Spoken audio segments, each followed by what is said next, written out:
भागवत पुराण के अनुसार द्वापर युग में मथुरा नगरी पर कंस नाम का एक अत्याचारी राजा शासन करता था, जिसने अपने पिता राजा उग्रसेन को गद्दी से हटाकर स्वयं राजा बन गया था।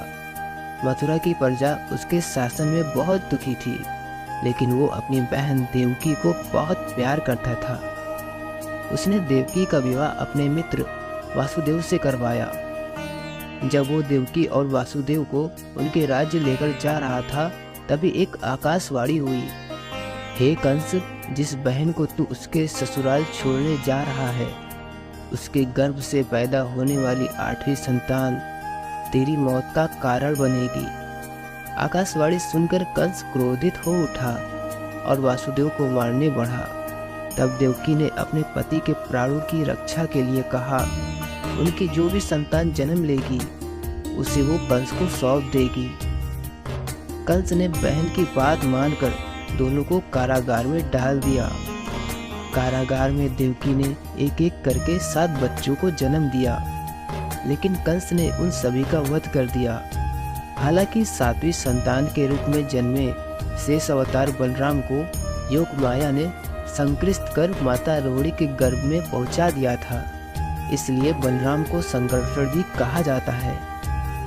आकाशवाणी के अनुसार माता देवकी की 8वीं संतान के रूप में स्वयं भगवान विष्णु कृष्ण अवतार के रूप में पृथ्वी पर जन्मे थे। उसी समय माता यशोदा ने एक पुत्री को जन्म दिया। इस बीच कारागार में अचानक प्रकाश हुआ और भगवान श्री हरि विष्णु प्रकट हुए।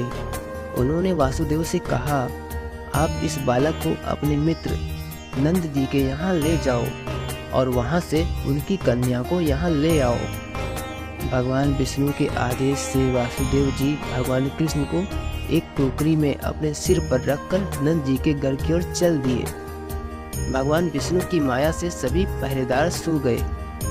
कारागार के दरवाजे खुल गए। यमुना ने भी शांत होकर वासुदेव जी के जाने का मार्ग प्रशस्त कर दिया। वासुदेव भगवान कृष्ण को लेकर नंद जी के यहाँ सकुशल पहुँच गए और वहाँ से उनकी नवजात कन्या को लेकर वापस आ गए।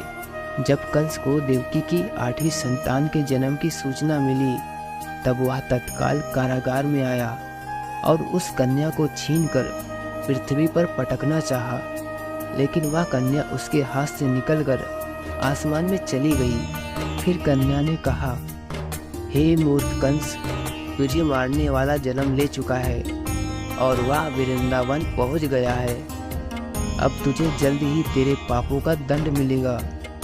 वह कन्या कोई और नहीं, स्वयं योग माया थी। दोस्तों, आपको भगवान श्री कृष्ण के जन्म की यह कथा कैसी लगी, हमें कमेंट में जरूर बताइएगा। वीडियो अच्छी लगी तो लाइक, शेयर, सब्सक्राइब कर नोटिफिकेशन बेल को ऑन कर दीजिएगा। Thank you so much for watching this video.